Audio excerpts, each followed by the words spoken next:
accueillir notre invité avec beaucoup de chaleur et beaucoup d'acclamation. Une belle ovation pour Moutawakilou Gounou, s'il vous plaît. Je vous sens pas, je ne vous sens pas, je ne vous sens pas.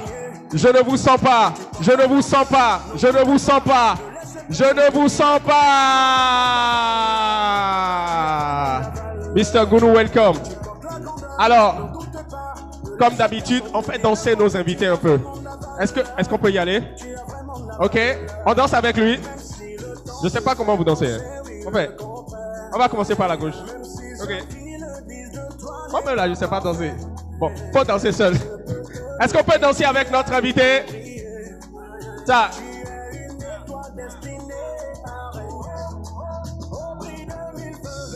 Et... Aha, aha, aha, aha. Merci, merci de prendre place. Gounou, pour prendre place. Maintenant, vous aussi, vous pouvez vous rasseoir. Et MTN, j'entends pas. MTN, MTN, MTN. Merci de faire innovation encore pour notre invité. Gounou Moutawakilou. Bon, monsieur, bonne arrivée. Merci. C'est vrai que vous avez beaucoup patienté.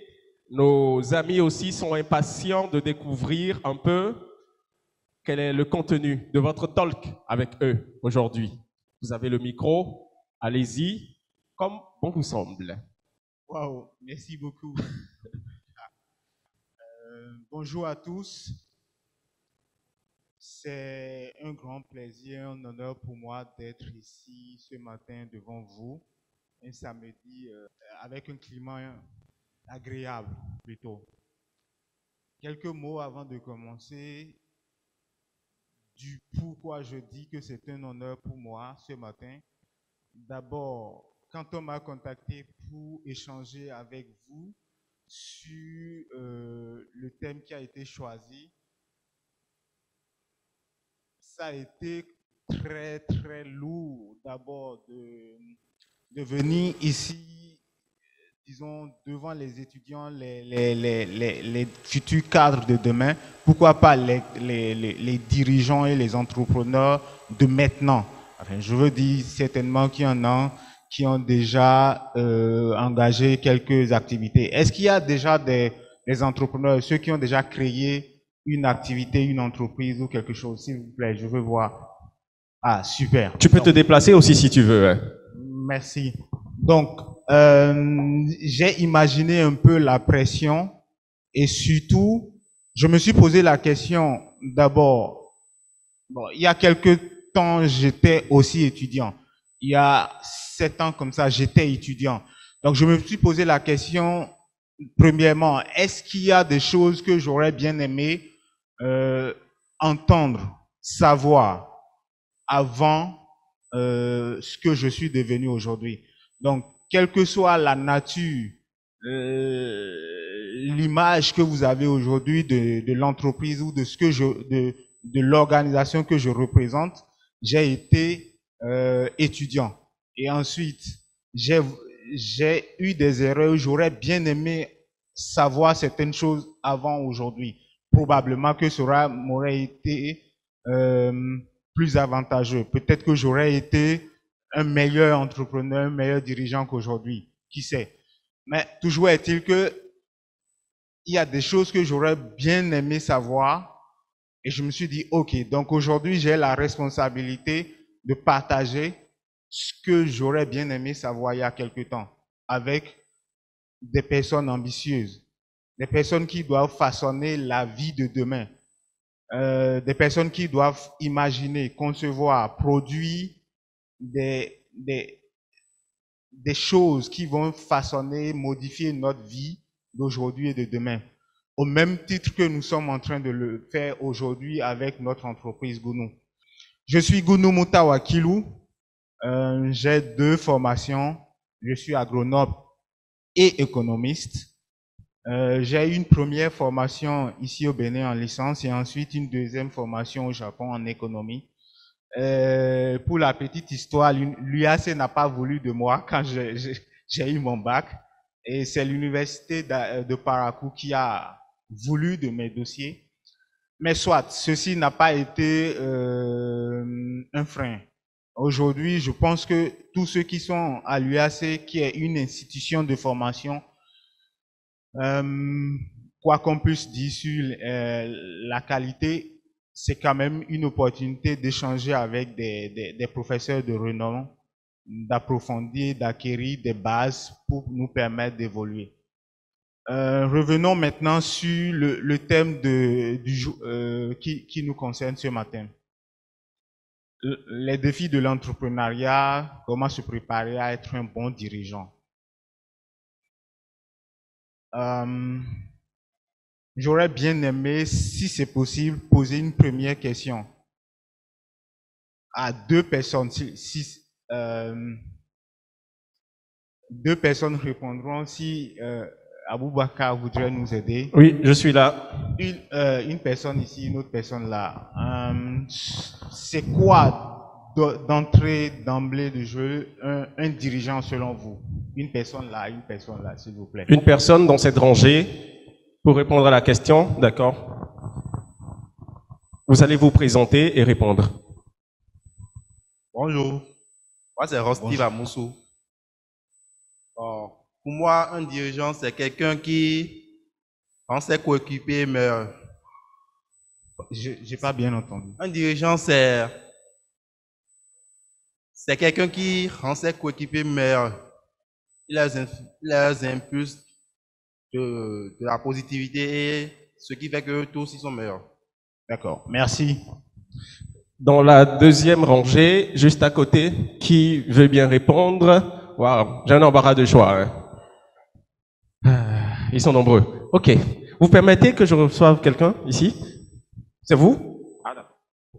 Merci bien. Je m'appelle Raoul Akongwe. Un dirigeant, c'est toute une personne qui conduit une équipe dans le but d'atteindre un objectif spécifique. Merci. Merci beaucoup. On n'est pas très loin de ce que je fais comme métier, quand même. D'accord. Alors, un dirigeant, avant toute chose, bon, vu qu'il s'agit d'abord, nous sommes dans le domaine de l'entrepreneuriat, donc un dirigeant, c'est avant tout, c'est une mission, c'est des responsabilités et c'est surtout des objectifs. Dans le domaine de l'entrepreneuriat, un dirigeant, c'est celui qui incarne en fait la destinée de l'entreprise. C'est celui qui façonne l'entreprise. C'est celui qui, au final, fera la différence entre le fait qu'une initiative soit une activité de quartier ou une activité nationale, sous-régionale, continentale, internationale. C'est ce qui fait la différence. Prenons l'exemple. Chez nous, nous avons nos parents, peut-être maman ou papa, qui fait une activité, que ce soit un garage de réparation de voitures, une baraque de vente de repas. D'accord? Un dirigeant, c'est quelqu'un qui change en fait une simple activité en une entreprise, une organisation, un système. Donc, avant tout, c'est quelqu'un qui crée un système, qui dirige ce système, qui façonne ce système et qui fait grandir enfin ce système. Donc, pourquoi je parle de système et pourquoi pas d'entreprise? Parce que parler d'entreprise, une entreprise, c'est un ensemble de systèmes, ou tout au moins un système, sinon ce n'est pas une entreprise. Et donc, un dirigeant, c'est quelqu'un qui prend, un peu comme en agriculture, imaginez, vous prenez une graine, vous la semez, et cela produit une plante et ensuite d'autres graines. Un dirigeant fait exactement la même chose pour une activité. Donc, un dirigeant prend une activité, créer un système autour de cette activité, faire croître cette activité et faire grandir le système. Encore une fois, un système, c'est quoi? Un système, c'est un ensemble, on va dire, de maillons ou de personnes, d'équipes qui portent une ambition, une vision et avec une mission claire. Donc, au-delà de tout ce que je viens de dire, un dirigeant donne clarifie les objectifs, donne des directives, dirige, bien évidemment, sinon ce n'est plus un dirigeant, et fait grandir, on va dire, une activité en entreprise, etc. Bon, ceci étant, il est important de savoir comment faire la différence entre juste un entrepreneur et un bon dirigeant. D'abord, un entrepreneur est toujours un dirigeant, mais un dirigeant n'est pas forcément un entrepreneur. Et dans le cas qui nous intéresse ce matin, je crois savoir ou comprendre que nous sommes d'abord entrepreneurs avant d'essayer d'être un bon dirigeant. Bon. Dans notre environnement, nos systèmes dans lesquels nous évoluons, notre environnement est caractérisé par quoi? Une faiblesse on va dire, du capital. Je vais essayer de peindre un tableau pour que vous imaginez un peu, d'abord, premièrement, l'environnement dans lequel, en tant qu'entrepreneur béninois qui exerce au Bénin, dans quel genre d'environnement est-ce que le dirigeant doit exercer et quels sont les plus grands défis qui l'attendent. Donc, nous sommes dans un environnement dans lequel le capital est faible. D'accord? Les compétences sont limitées. Ensuite, où nos marchés ne sont pas matures. J'espère que ces éléments que je sors ne sont pas trop techniques pour l'instant. Donc, un marché qui n'est pas mature, parfois il faut le créer d'ailleurs. Bon. Où on confond parfois les besoins et la demande. Ce qui fait que beaucoup plus au Bénin qu'ailleurs, les défis d'un dirigeant sont innombrables et ne sont pas toujours les mêmes réalités que, par exemple, quand on prend la Côte d'Ivoire, quand on prend la France, quand on prend la Chine, etc. Donc, dans un environnement tel que je viens de le citer, le dirigeant va d'abord créer une offre, un marché, structurer son marché, vu que nous sommes dans un environnement dans lequel le marché n'est pas structuré. Recruter des gens pour pouvoir exécuter en fait la stratégie. Mettre en place une stratégie. Bon. Je venais de dire tout à l'heure que c'est un bon dirigeant qui fait la différence entre une activité qui restera une activité de quartier ou une grande entreprise. Et disons, un dirigeant, ce n'est pas ce n'est pas quelqu'un qui a des compétences, ce n'est pas uniquement des compétences commerciales. Parce que si c'est uniquement des compétences commerciales, cela signifie que c'est juste, cela fait beaucoup plus un responsable, un directeur commercial qu'un bon dirigeant ou un bon entrepreneur. Des compétences techniques, pas forcément, même si cela n'est pas un frein. Des compétences marketing, parce que le commercial, c'est les ventes. Marketing, c'est beaucoup plus global. Mais alors, à la question, c'est quoi un bon dirigeant? C'est quoi un bon entrepreneur dirigeant? On va rester sur ceci. Quand je dis dirigeant, c'est avant tout entrepreneur et dirigeant. Donc, au final, un bon dirigeant, c'est quelqu'un qui va prendre une activité, d'accord, qui va construire un modèle économique derrière. Je répète, c'est quelqu'un qui va prendre une activité, qui va construire un modèle économique derrière, et ensuite qui va créer un système autour de cette activité. Prenons l'exemple de on va prendre Coca-Cola, parce que Coca-Cola, tout le monde connaît Coca-Cola. Nous sommes tous d'accord que c'est les boissons que Coca-Cola vend. Mais Coca-Cola n'est pas la seule entreprise au monde à produire des boissons. Mais par contre, les dirigeants successifs de Coca-Cola sont parvenus à construire un bon modèle autour de cette activité et à en faire une multinationale. Donc, au début, bien évidemment, il n'y a que l'entrepreneur ou le dirigeant qui commence et ensuite il crée un système et un modèle autour pour en faire quelque chose de plus gigantesque, de plus grand même que lui. Je prends notre cas à nous, et encore, je vais peut-être poser une question et on va faire le même exercice. Pour ceux qui connaissent Gounou, quelle est l'image que vous avez de Gounou? Pour ceux qui connaissent la marque Gounou, quelle est l'image que vous avez de celle-ci? Qui veut bien répondre? Chaque réponse donne droit à un cadeau aujourd'hui.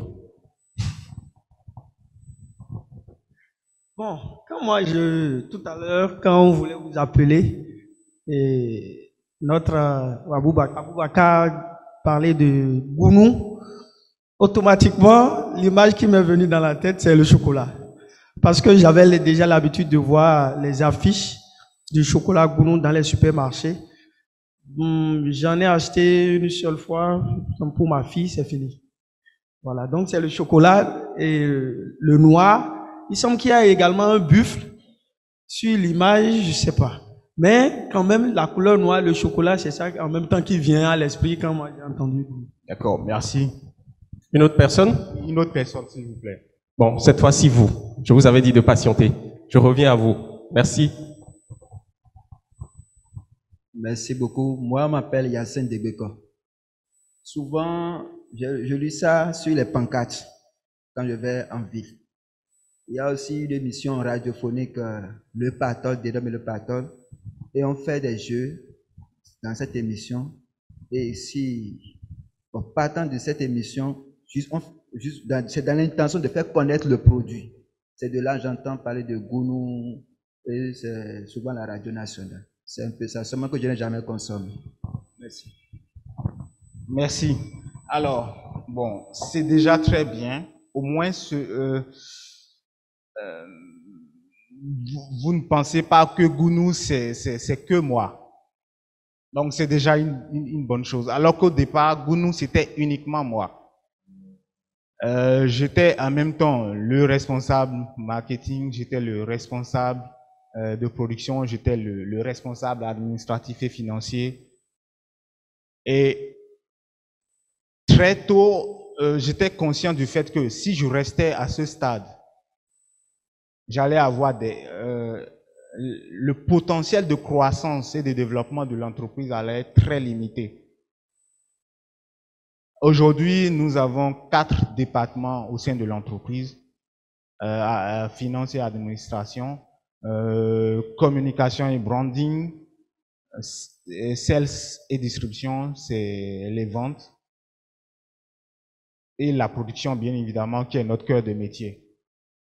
Pourquoi est-ce que je dis ça? C'est pour vous permettre de percevoir et de toucher du doigt, en fait, quand je dis qu'il faut construire un système autour de l'entreprise. Quand je suis allé au Japon, la première chose qui m'a frappé, c'est que il y a beaucoup, enfin, la plupart des entreprises ont plus de, enfin, il y a beaucoup d'entreprises en tout cas qui ont plus de 100 ans d'existence. 100 ans d'existence, ce n'est pas le fruit du hasard. Et ce n'est pas parce que Dieu les aime plus que nous qu'il existe ce genre des entreprises qui ont plus que 100 ans d'existence. Bon, revenons, j'avais fait à l'époque la comparaison entre cette réalité et ce qui était notre réalité à nous, au Bénin. Et surtout, pas seulement qu'au Bénin, mais en Afrique de l'Ouest en général. Les entreprises les plus durables, c'est les entreprises qui subsistent pendant que le fondateur et le promoteur est en activité. Une fois que le fondateur il est en retraite, ça c'est les meilleurs, hein, l'entreprise disparaît. Ce qui fait qu'au Bénin, à part les entreprises informelles, on n'a pas beaucoup d'entreprises qui dépassent, on va dire, 20 ans, 25 ans d'existence. Et je me suis posé la question, mais pourquoi? Qu'est-ce que nous n'avons pas compris que eux ils ont compris? Ou du moins, qu'est-ce que nous pouvons apprendre d'eux pour améliorer notre réalité? Et premièrement, il y a le fait que l'entreprise n'est pas, le promoteur n'est pas l'entreprise. Si le dirigeant tombe malade, l'entreprise ne tombe pas malade. Si le dirigeant n'est pas capable de venir, l'entreprise ne ralentit pas. Si le dirigeant, les compétences du dirigeant sont pas des compétences spécifiques à la croissance de cette, on va dire, certains services ou aspects de l'entreprise. Donc, l'entreprise peut continuer par croître, se développer sans le fondateur. Parce que le fondateur est parvenu à se dupliquer au sein de l'entreprise. C'est la première chose. C'est-à-dire, il commence par construire, par développer au sein de son équipe des personnes qui sont capables de prendre la relève si quelque chose devait lui arriver. Mais aujourd'hui, chez nous, qu'est-ce que nous constatons? Le dirigeant de l'entreprise, en fait, est tout. Et personne d'autre n'est rien. Quand lui n'est pas là, l'entreprise ne progresse pas. Enfin, l'entreprise ne peut pas exercer son métier normalement. Donc, en tant que dirigeant, on a la mission au départ de construire une équipe efficace et performante autour de l'activité pour faire en sorte, premièrement, d'innover, pour permettre de développer, pour permettre d'exécuter efficacement. Et en termes d'exécution, je parle de quantité et de qualité d'exécution, afin d'avoir une croissance rapide et structurée.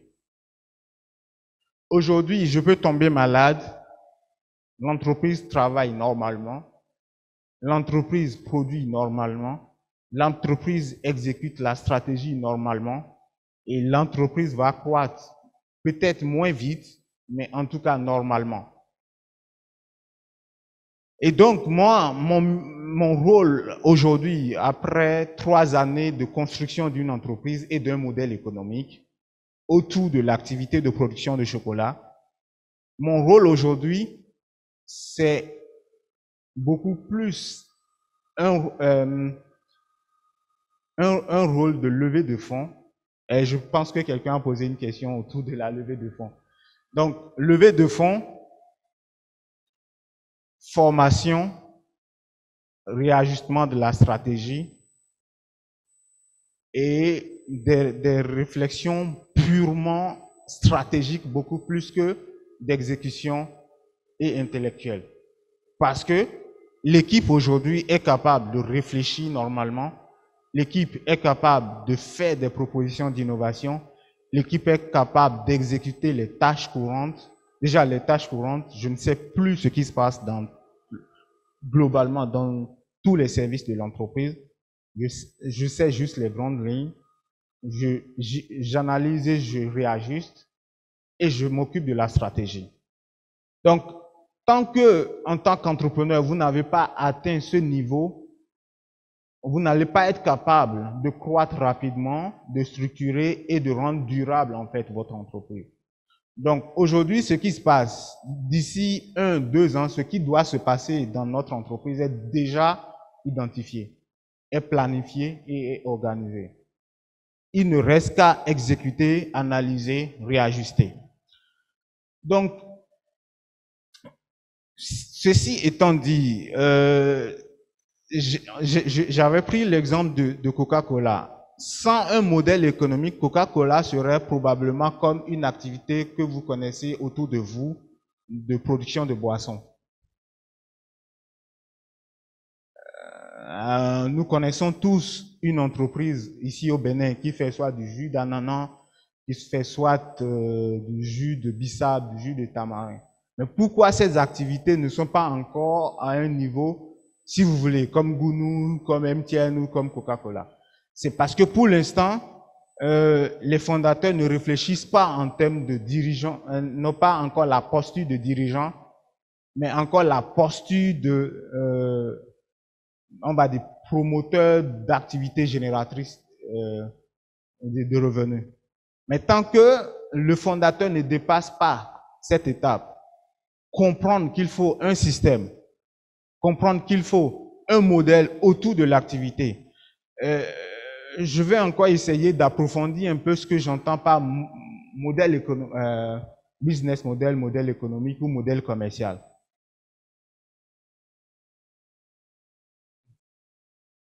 Imaginez, vous fabriquez voilà, prenons le cas typique de boisson. Actuellement, quel est le modèle traditionnel que les gens connaissent?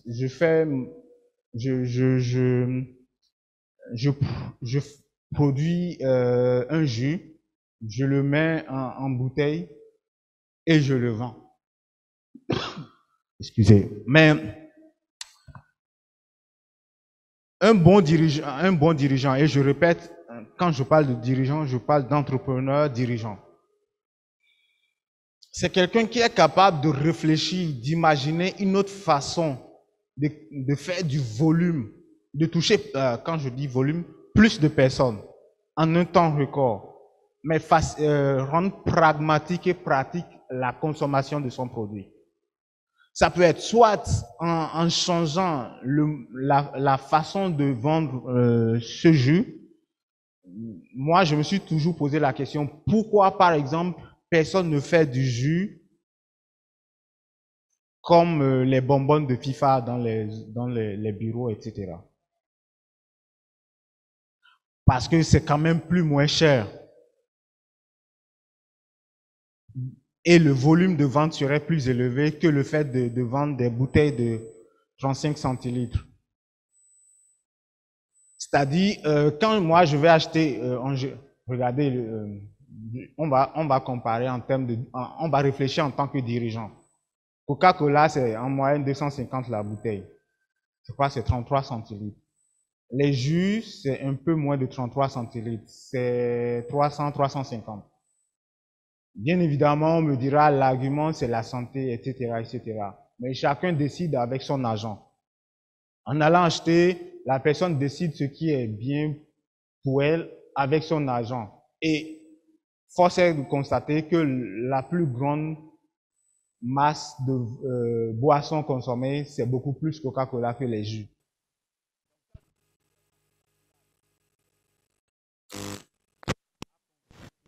Plus que les autres jeux. Donc, le modèle, c'est de réfléchir d'abord à une autre façon de consommer du jus. C'est toujours le même jus. Enfin, c'est toujours la boisson. On est sur le marché de boissons. C'est donc une offre de boissons. C'est toujours le même marché, la même offre. Mais on change le modèle, en fait, de vente. Le modèle de go-to-market, comme on le dit. Le modèle quel est au final, comment les consommateurs ont accès à mon produit. Ça peut déjà changer radicalement en fait un marché. Nous, par exemple, quand on venait sur le marché du chocolat, nous avons constaté que, par exemple, la plupart des tablettes qui existent sont au minimum de 100 grammes. 100 grammes, 150, parfois 200 grammes. Mais quand nous sommes venus, on s'est dit, OK, premièrement, ce que nous faisons, c'est la qualité. Mais cette qualité, le prix serait élevé si on devait le vendre au même format que ce qui existe sur le marché. On a essayé de trouver le juste milieu de 60 grammes.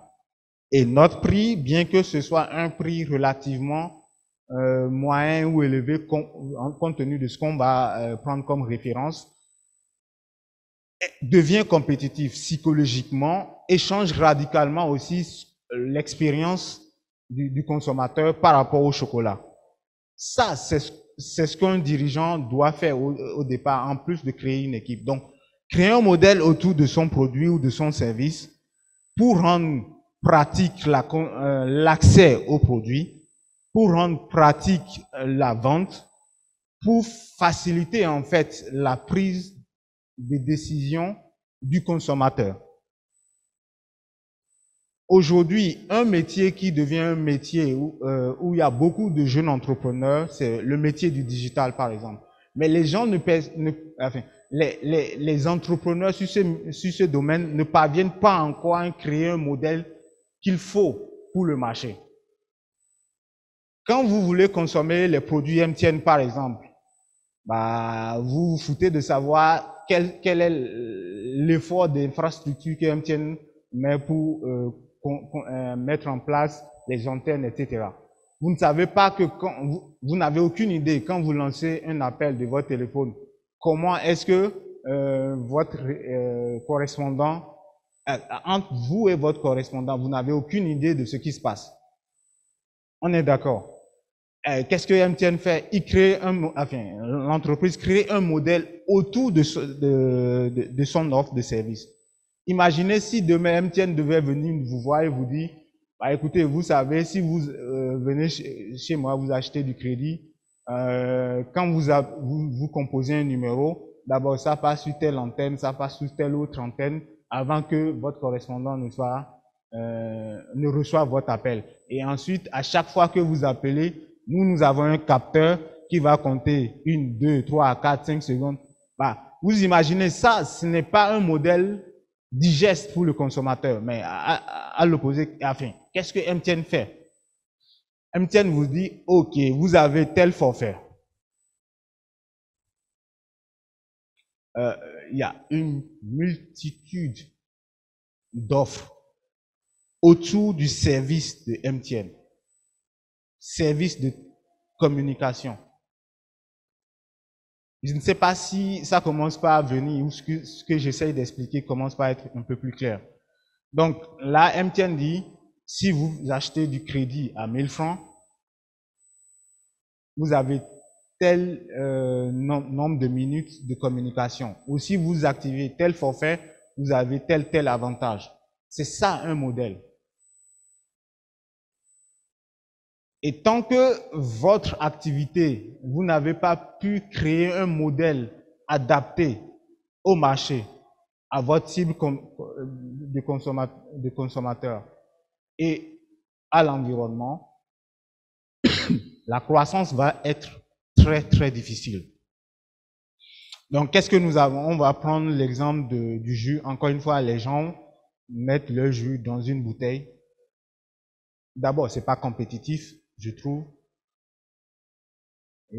Parce que quand moi j'achète, bien que j'aime beaucoup consommer les produits locaux, mais c'est le jus Ira qui reste quelque chose que je prends pour l'instant. Mais ils sont parvenus au moins à créer un modèle qui est différent ou du moins plus pratique. Même si je trouve que nous, en tant que jeunes entrepreneurs, on peut encore bouleverser en fait des secteurs. Il n'y a pas encore de secteur où il est impossible d'intégrer. Tous les secteurs sont encore traditionnels. Nous pouvons remettre en cause en fait les acquis. Et ça, c'est aussi une autre qualité du dirigeant. venir quelque part où il y a un statu quo, les gens ont une façon de faire. Vous bousculez tout ça et vous créez de nouveaux modèles pour changer les habitudes. C'est comme ça qu'on se développe et qu'on devient un bon dirigeant. Donc, on comprend maintenant que créer un modèle commercial, économique, business model, tout ce que vous voulez, c'est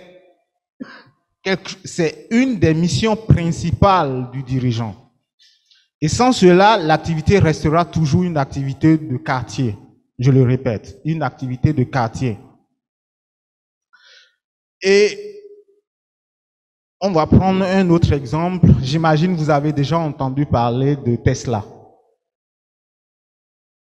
Ce que j'essaye d'expliquer aujourd'hui, c'est ce que Tesla fait avec Elon Musk. Les voitures, nous connaissons tous des voitures déjà. Il n'a pas créé la voiture. Mais il prend la voiture qui est déjà quelque chose de normal. Et ensuite, il crée un modèle autour. Aujourd'hui, il devient une entreprise, enfin, une des entreprises les plus valorisées au monde. Alors qu'il y avait Toyota, voilà. Mais ils sont toujours dans le modèle traditionnel. Et tant que le dirigeant reste dans un modèle traditionnel, cela n'évolue pas. Cela restera toujours en concurrence avec le marché existentiel.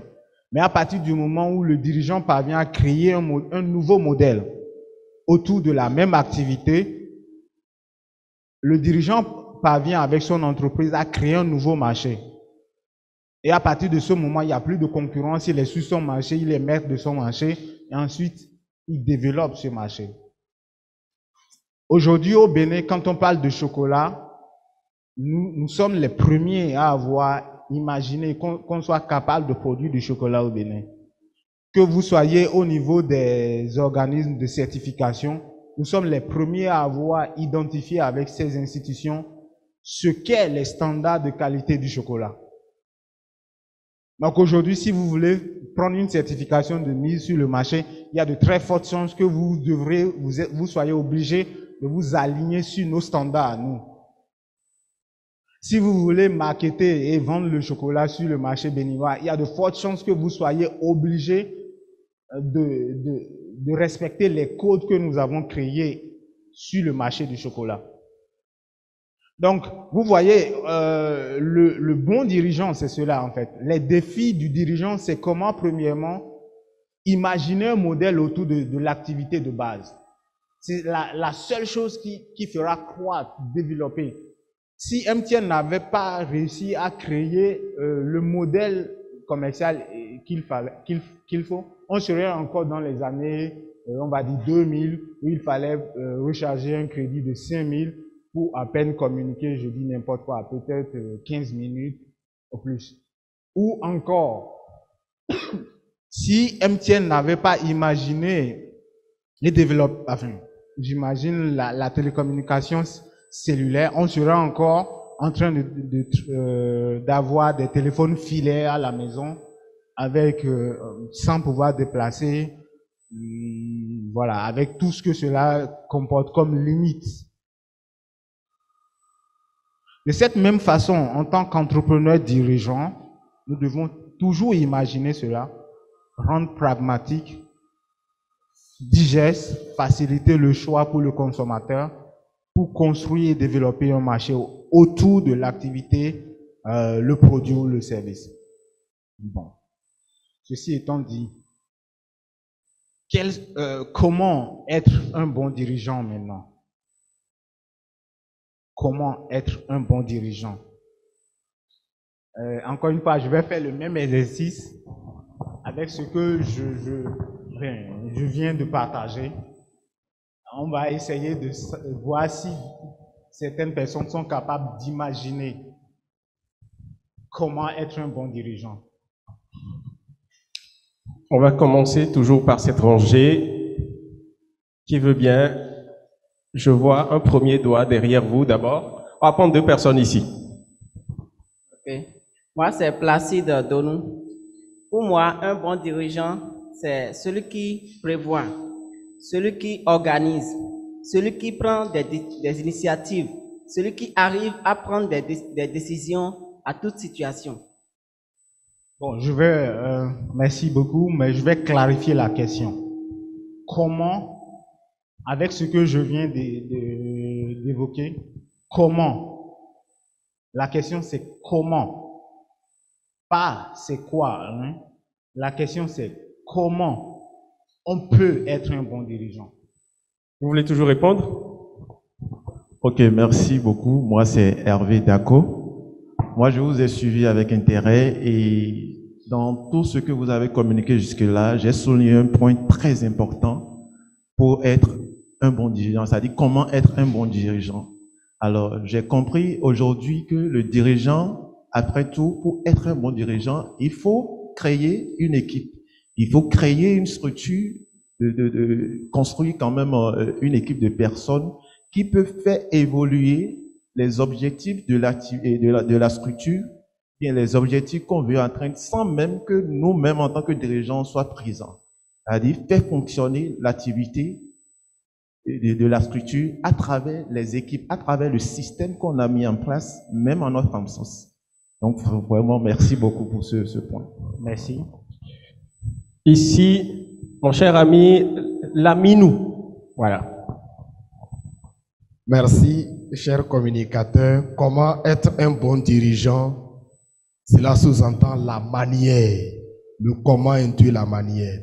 J'ai compris que pour c'est qu'il faut extirper l'idée d'être au four et au moulin.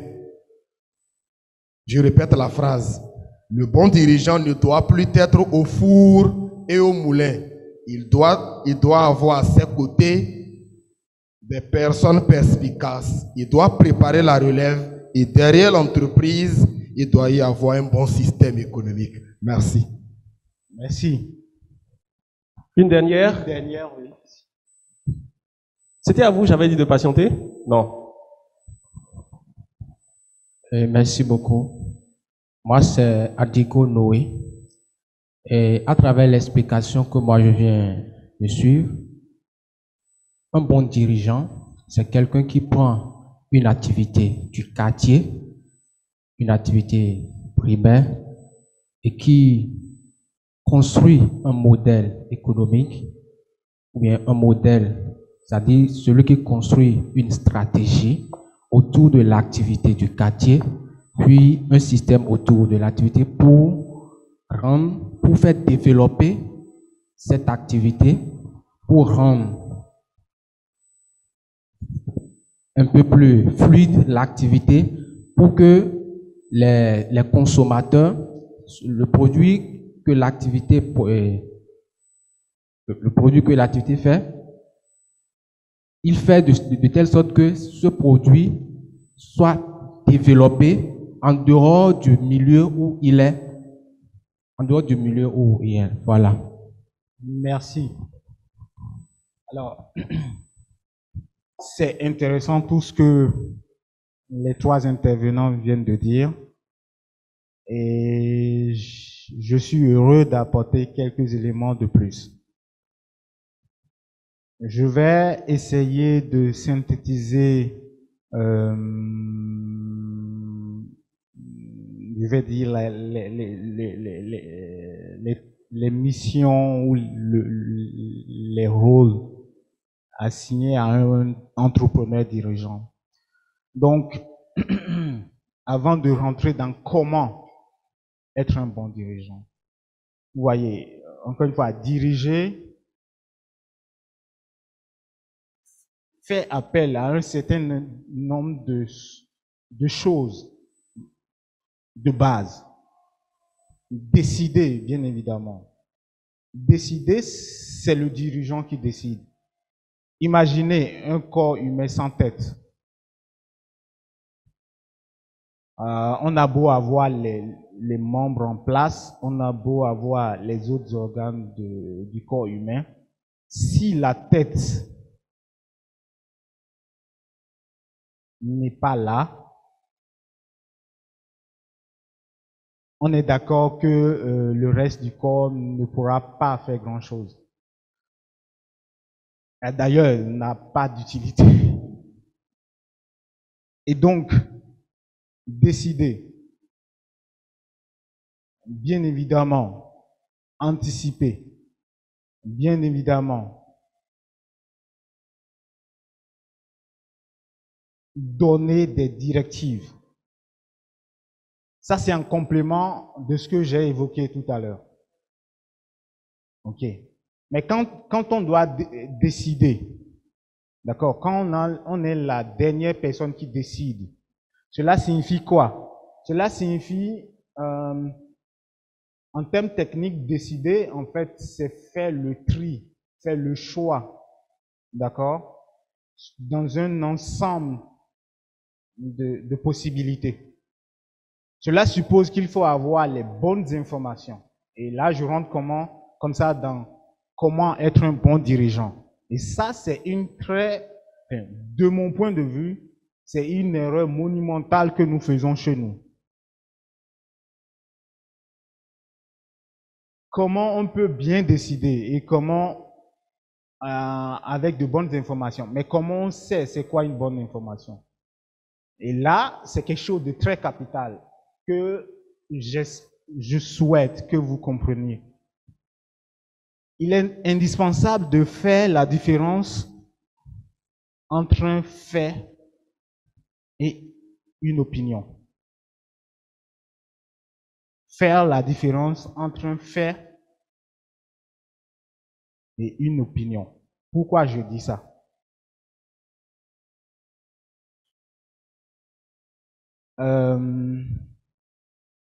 Je reste convaincu que publiquement ici, si je demande c'est quoi la boisson, enfin la meilleure boisson,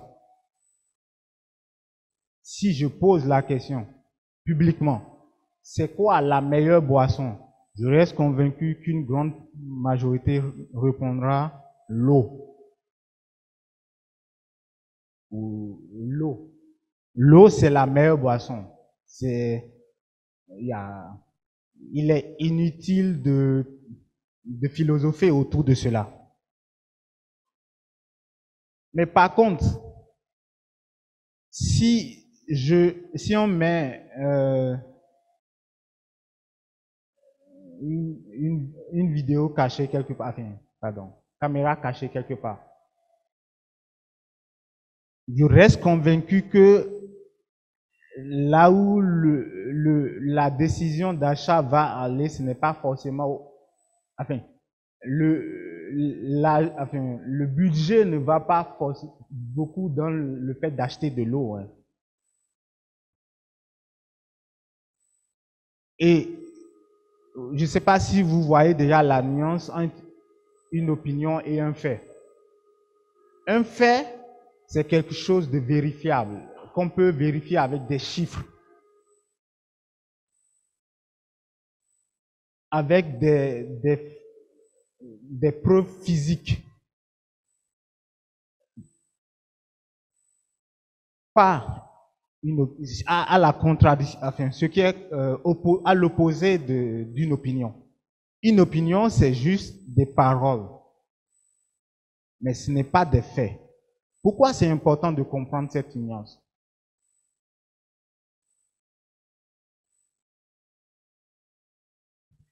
Il ne se passe pas une journée sans que quelqu'un ne dise que le sucre est mauvais pour la santé. Mais malheureusement, quand on quantifie, en fait,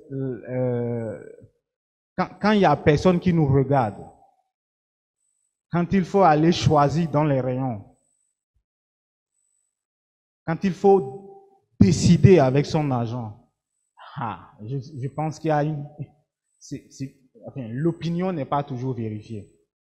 Donc, autant que possible, en tant qu'un bon dirigeant, vous devez être capable, lorsque vous avez une opinion ou un avis quelque part, tant que vous n'êtes pas capable de vérifier avec des chiffres, des faits, avec des preuves tangibles, Ne vous appuyez jamais sur cela pour décider.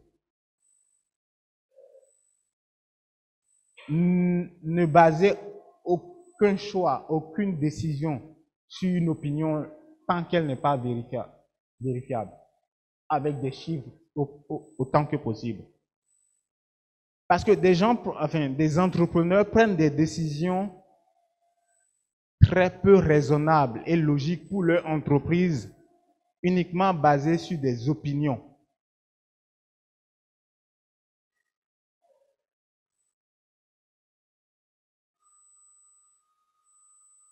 La première fois que j'ai pris conscience de cette chose, c'est lorsque on m'a posé la question de savoir à une formation quel est le produit le plus vendu au monde. Est-ce que quelqu'un a une idée? Quel est le produit le plus vendu au monde?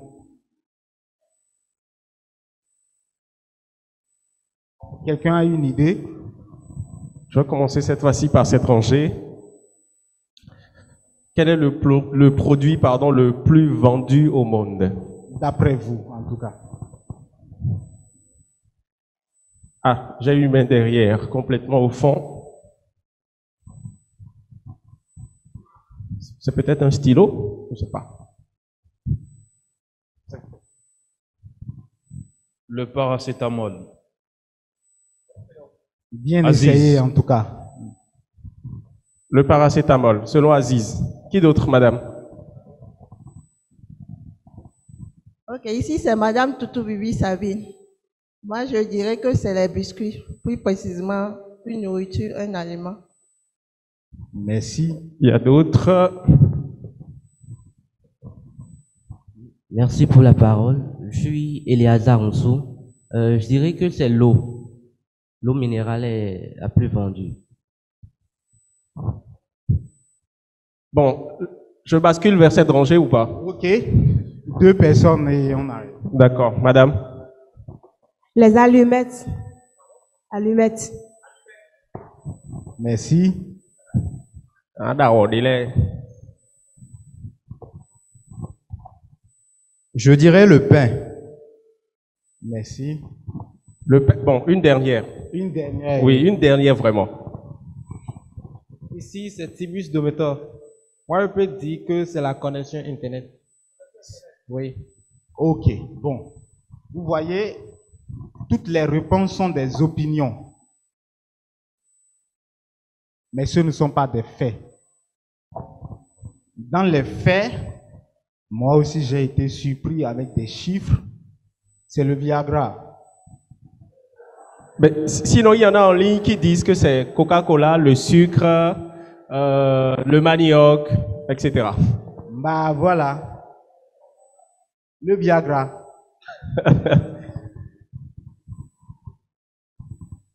Et ensuite, il y a les godgés, les objets sexuels. Les objets sexuels, enfin, les sex toys. Les sex toys. Et pourtant, je reste convaincu que lorsqu'on va poser la question publiquement à quelqu'un, est-ce que tu as de sex toys à la maison? Non. Est-ce que tu as déjà acheté du Viagra une fois? Non. Et pourtant, vous voyez la différence et la nuance entre une opinion et un fait. Un fait, c'est avec des chiffres. On peut quantifier, on peut mesurer.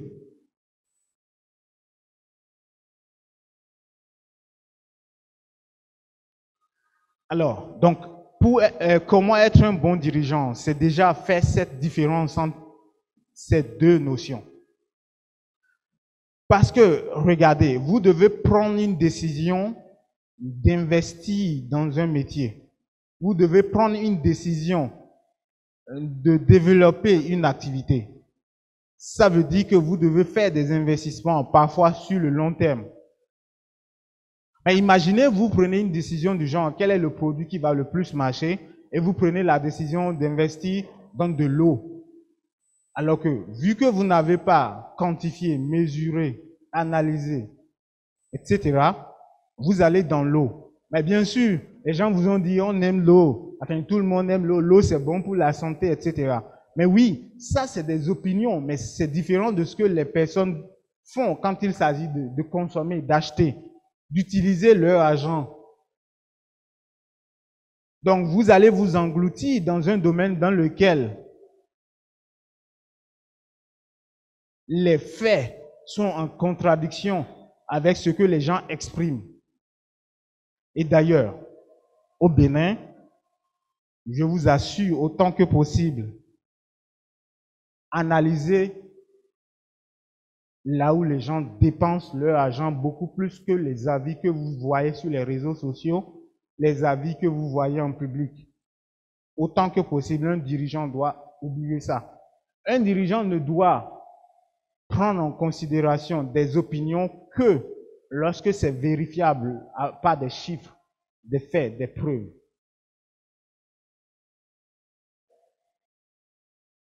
Je pense que vous connaissez, vous avez certainement sur les réseaux sociaux beaucoup d'exemples de produits, de services ou quelque chose qui a fait le buzz pendant un temps et ensuite qui a disparu. Cela ne veut pas dire que faire de la viralité en communication n'est pas utile. Non. Mais si la viralité est basée sur un fait, enfin du moins une offre réelle, compétitive, cela peut produire du résultat et être durable. Donc, vous prenez des décisions sur des choses infondées, bien évidemment, les résultats vont être catastrophiques. On est d'accord. Comment être un bon dirigeant? Connaître ses limites. Connaître ses limites. Intellectuellement, socialement, psychologiquement, pour être capable de construire son équipe pour compléter ses limites ou ses faiblesses.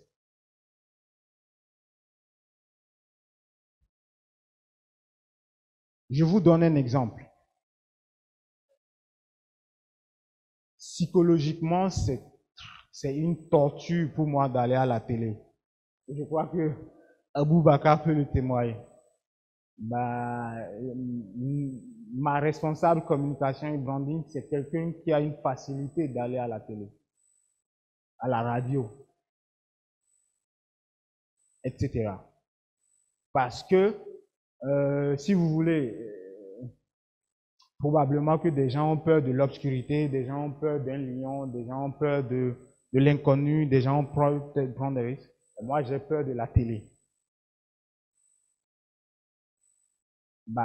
Du coup, vous imaginez, étant conscient de cela, je crée une équipe autour de moi pour compléter ses faiblesses et ses limites. Ce n'est pas que je ne peux pas apprendre, mais juste que ce n'est pas une priorité. Mon temps peut être exploité pour de meilleures productivités. Ensuite, je suis conscient que j'ai des limites en termes de compétences de communication et de construction de marque, de branding. Je n'ai pas cette vocation, je n'ai pas étudié cela. Bien évidemment, je recrute quelqu'un qui a des compétences, cette passion et qui est capable de travailler des centaines d'heures sur ce genre de questions et de sujets sans sentir le fait de travailler. En tout cas, moi, si je devais le faire, je vais sentir le fait de travailler. Et mon temps peut être productif à autre chose qu'à ça. Donc, il y a une personne qui est meilleure dans ce genre de questions, de sujets cruciaux pour le développement et la croissance de l'entreprise. Donc, je recrute quelqu'un pour cela. Ensuite, les ventes. Je n'ai pas étudié les ventes, même si je me suis fait former sur cela. Il y a d'autres personnes qui ont cette vocation, cette facilité naturelle, qui ont cette compétence, qui ont étudié cela, qui ne sentent pas le fait de travailler en faisant la vente. Et bien évidemment, je vais recruter, je cherche ce genre de personne, je la recrute et elle me complète. Cette personne, à son tour, recrute une autre personne dans son équipe qui a les mêmes, de meilleures compétences que elle dans son métier. Et c'est comme ça qu'on crée un système et qu'on développe une entreprise. Donc, comprendre ses failles, ses faiblesses, créer une équipe complémentaire. Et d'ailleurs, je vous assure que mes collaborateurs sont meilleurs que moi dans leur domaine. Un bon dirigeant, encore une fois, comme je le disais, ce n'est pas des compétences purement techniques. Ce n'est pas des compétences commerciales. Mais c'est quelque chose qu'on n'apprend dans aucune université, qui est le fait de prendre une activité, un produit, de construire un modèle autour, un système, et de faire prospérer, grandir tout cela. Donc, deuxième chose, comment être un bon dirigeant, comprendre ses limites, ses faiblesses. Un bon dirigeant se duplique. Troisièmement, un bon dirigeant se duplique. Alors, vous imaginez, aujourd'hui, Gounou est... Enfin, on se développe au Togo, on se développe en France, on se développe en Allemagne et on essaye de se développer au Sénégal. Bien évidemment, le Bénin, c'est chez nous. Vous imaginez comment est-ce que je peux être présent dans tous ces lieux géographiques au même moment? C'est impossible. Humainement, c'est insupportable. Psychologiquement, c'est très épuisant. Mais par contre, depuis la création de l'entreprise, je n'essaie que de me dupliquer, voir les personnes dans l'équipe qui sont capables d'être moi. Non seulement être capable d'être moi, mais je les forme à être comme moi. Je sais, ce n'est pas ce qu'on a l'habitude d'entendre dans notre environnement. Les gens vont dire oui, si je forme et s'il part après, ben, c'est pas grave. Au moins vous aurez créé une personne meilleure dans cette vie. Mais en général, les meilleurs ne quittent pas une entreprise où ils voient une carrière, où ils sont bien traités, bien rémunérés et où ils sentent l'importance, leur importance dans le système. Nous avons les meilleurs taux de rétention de compétences. Depuis que nous avons commencé, la plupart des responsables de service sont les mêmes depuis le départ. Donc, vous devez être capable de vous dupliquer. Cela veut dire former. Aujourd'hui, notre responsable commercial peut aller au Togo, au Sénégal, en France, en Allemagne, sans nécessairement que je sois là. D'ailleurs, aujourd'hui, je ne connais pas tous nos clients. Je ne connais que les gros. La plupart de nos clients ne me connaissent pas. C'est ça, réellement, une entreprise.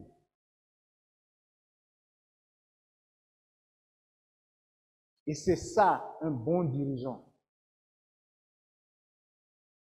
Pour la petite expérience, ça, c'est purement technique.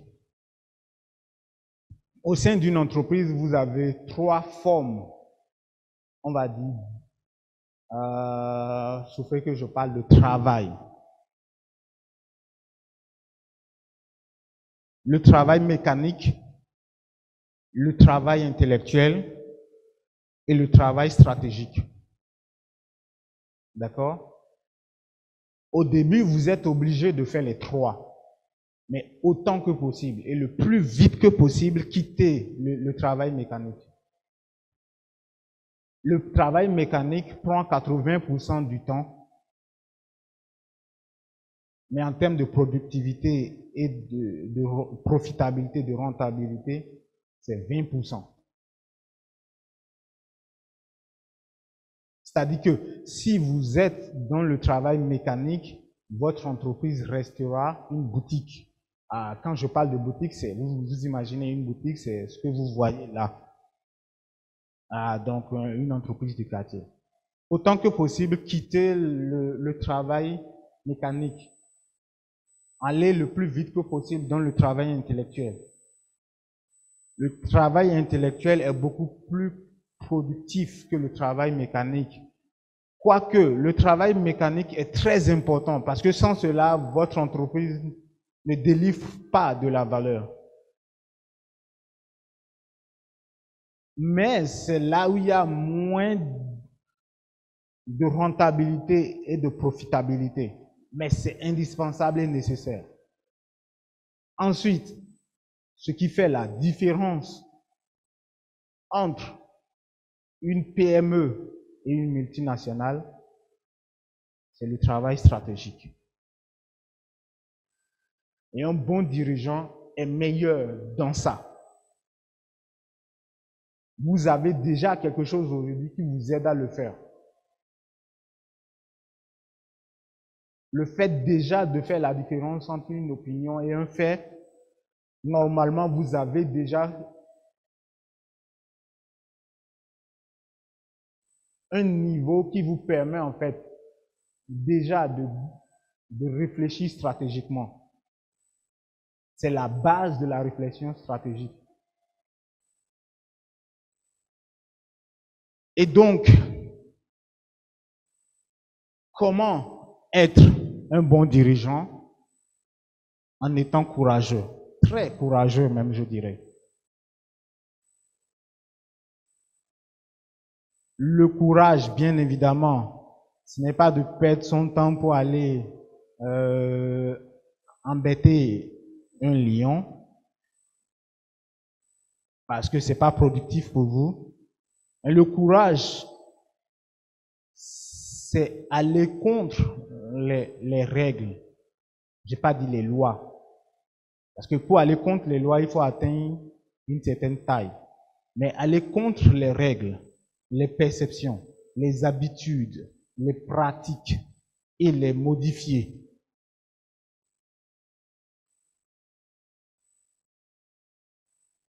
Si vous n'êtes pas capable de faire cela, vous n'allez pas être un bon dirigeant. Ce que je viens de dire, c'est vrai que peut-être que c'est banal, mais c'est extrêmement important. Nous, dans notre secteur et dans notre métier, nous sommes allés contre beaucoup de règles. Et tous les jours, nous attaquons autant que possible des règles préétablies, bien évidemment. Un bon dirigeant, en allant contre les règles, c'est-à-dire les habitudes, les pratiques, crée encore une fois de nouveaux marchés, change la structure des marchés,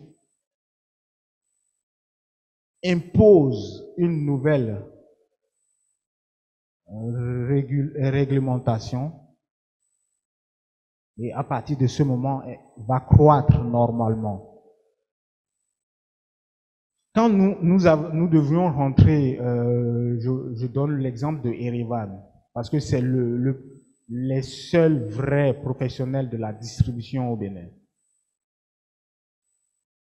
Nous étions encore tout nouveaux. Il y a des procédures, des process, mais nous n'avons pas voulu faire cela.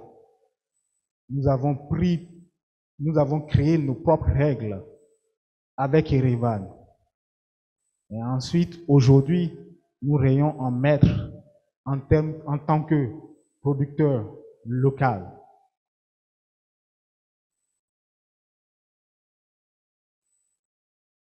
Donc, vous devez être capable, par exemple, d'aller frapper à la porte d'une banque, bien que les règles soient déjà établies, parvenir à changer ces règles-là et sortir avec ce que vous voulez. C'est ça que je mets dans le courage.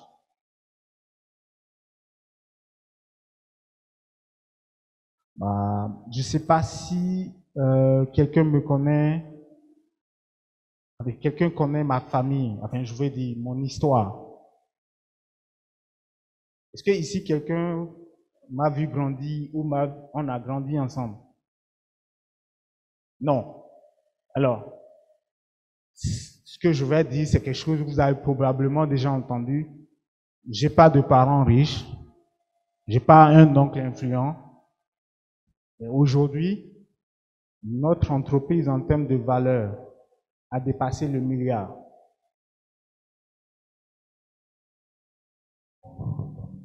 Ça s'applaudit.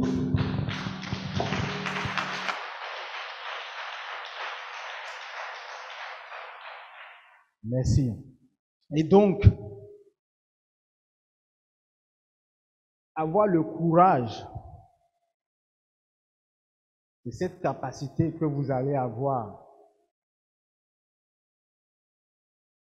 de faire taire vos peurs, mais d'affronter les choses utiles qui vont vous permettre de grandir, qui vont surtout permettre à votre entreprise de grandir. Je ne dis pas que ça va être facile, mais je dis avoir le courage, c'est cela. Notre premier prêt bancaire, d'accord, on l'a obtenu alors que c'est la BIC, je peux le dire, la BIC, la Banque internationale d'industrie et de commerce, je crois. On fait partie des jeunes entreprises que la banque accompagne. Mais nous sommes allés aussi, et nous avons changé d'une certaine façon les règles. Et nous espérons que ce que nous sommes en train de faire avec cette banque permettra à d'autres jeunes entreprises de bénéficier d'investissements, de financement de cette banque. Donc, vous ne devez pas attendre. Tout le monde a peur. Quelqu'un l'a dit, tout le monde a peur, mais les gagnants, c'est ceux qui font taire le peur, mais qui avancent quand même. Et qui affrontent les choses. Le dernier point que je vais dire sur comment être un bon dirigeant, ça aussi c'est très capital.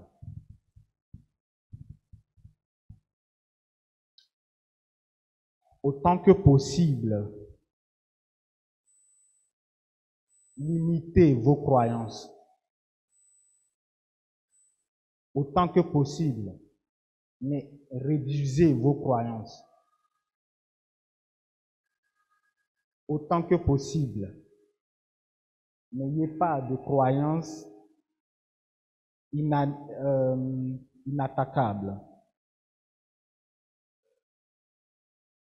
La croyance ou les croyances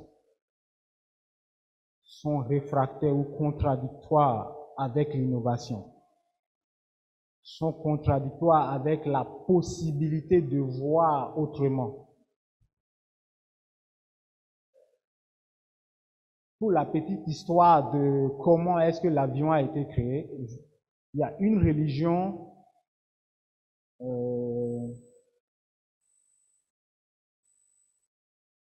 en Angleterre ou en Hollande qui interdisait en fait de voler une montagne. C'était une croyance. Mais il a fallu que ceux qui ont voulu concevoir un engin qui vole aillent contre cette croyance pour être capable d'aller au-delà de ce que les perceptions du moment admettaient comme règle, même au-delà de règles, parce qu'une croyance, c'est plus qu'une règle. Pour qu'aujourd'hui nous ayons des avions, que nous soyons capables de faire 6 000 km, 12 000 km en un temps record.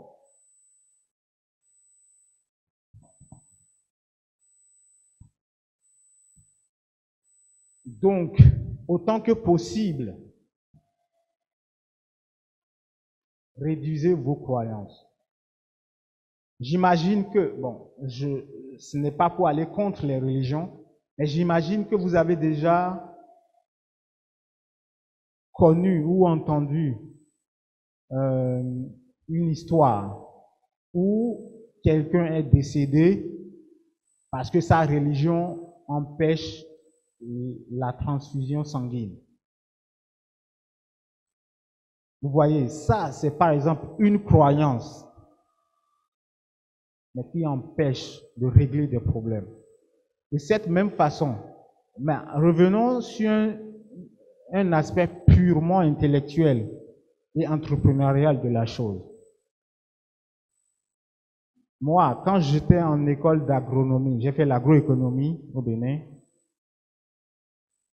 personne ne m'a jamais parlé de production de chocolat. Dans aucune université.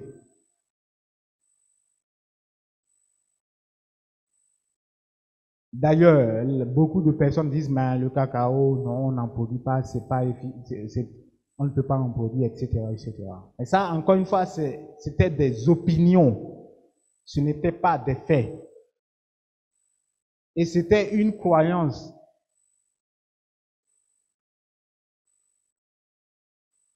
Tant que vous n'allez pas être capable de remettre en cause, ou du moins de limiter les croyances, la possibilité de voir des perspectives d'innovation seront très limitées.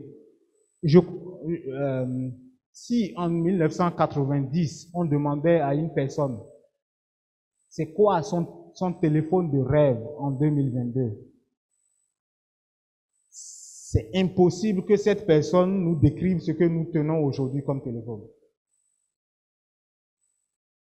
On est d'accord. Je pense que probablement la personne va décrire ce qui ressemble à Alcatel, Motorola de l'époque, beaucoup plus que des Android avec pas de bouton du tout. Mais c'est parce qu'il y a eu des entrepreneurs, des dirigeants qui ont été suffisamment fous pour remettre en cause ces croyances de l'époque. Pour qu'aujourd'hui nous ayons des téléphones aussi jolis, aussi bien, enfin, aussi intelligents, aussi performants que nous avons aujourd'hui. Donc, quand quelqu'un nous dit au Bénin, on ne peut pas faire ci, on ne peut pas faire ça, on ne fait pas ci, on ne fait pas ça, ok, à partir du moment où ce n'est pas une loi, c'est attaquer, on peut l'attaquer, on peut démontrer le contraire, on peut prouver le contraire. Je crois que nous allons faire une pause, si vous le permettez. Aboubakar, on fait la pause. Alors, mesdames et messieurs, c'est une pause. Qu'est-ce qu'on fait pour notre invité? Je pense qu'il mérite mieux que ça. Ok. Mais tu ne vas pas partir, hein? Tu restes là quelques minutes. On va recevoir les questions tout à l'heure.